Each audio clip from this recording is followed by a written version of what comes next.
सुरश्चिरश्चरश्चरणरेणुका जगदधीश्वरी जयति रेणुका देवता शिरो देशलालितं रेणुकापदं दिशतु मे मुदम् कुण्डलीपुरी मण्डलं महा किमपि भासतां मम सदा हृदि मस्तकैतवं वस्तु शाश्वतम् अस्ति मे सदा शस्तदं हृदि आदिनारिते पादपङ्कजं स्फुरतु मे मनः सरसिजे सदा केवलं पदो सेवकोऽस्मि ते वेद्मिनेतरद्वेदसन्नुते हृदयतेणुना समुचितोणुना परिचयोऽम्बिका पादरेणुना पाहि मुञ्चवा पादपङ्कजं त्रिदशसन्नुते न त्यजामि ते चरणमम्बते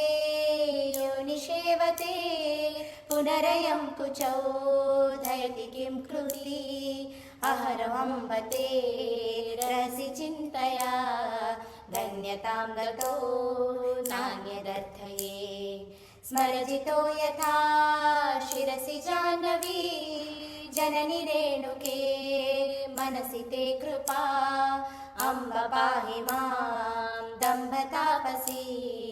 पादपङ्कजयो आदिकिङ्करम् पुत्रमात्मना पुण्यकीर्तने बहुकृपे कृतौ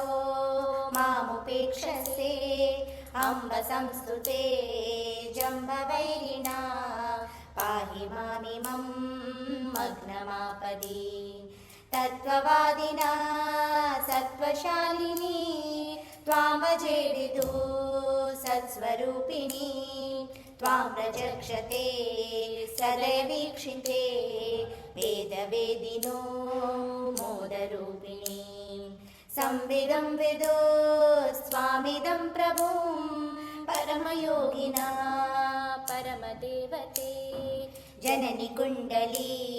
पुरनिवासिनी परशुरामवर् पश्य मामिमं तनयरोदनं श्रवणशालिनी शृणु सुरार्चिते यदि दयाहृदि याचकसुतो भजनमीप्सितं तदपि दुर्लभं किमिदिमम्बिके मास्तु वेतनं छिन्नमस्तके भजनमेव ते याच्यते मया तरलतारया जलजदीर्घया सानुकम्पया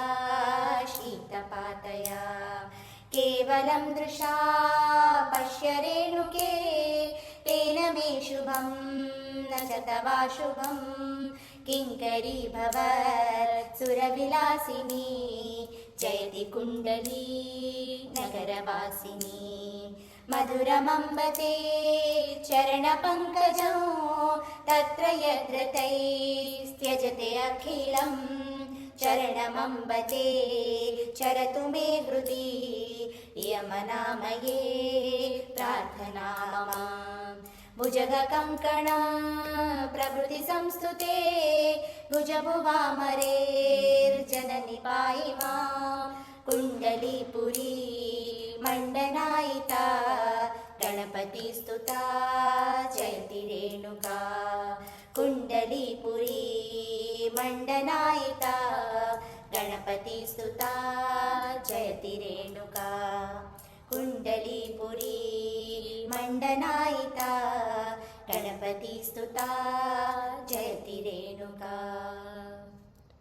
इति श्रीवसिष्ठगणपतिमुनिप्रोक्तं रेणुकागीतं सम्पूर्णम्. Please like, share and subscribe the channel. Hari Om.